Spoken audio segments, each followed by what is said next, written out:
I'm Monty Hamilton, and this is Minute with Monty. Hey, today I want to talk about building successful teams. We've been spending a lot of time at Rural Sourcing reading and studying the book called Culture Code by Daniel Coyle. It's a great book that examines a lot of well-known successful teams throughout the U.S. and throughout history. And one of the key elements of that is to be able to all agree on, all get on the same page with your common mission. What is that great thing that together you all will be able to accomplish?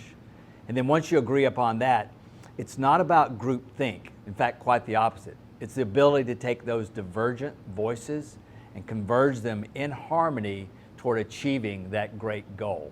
And if you're able to do that, then you will be able to, for sure, accomplish things that are far greater than individuals might have imagined.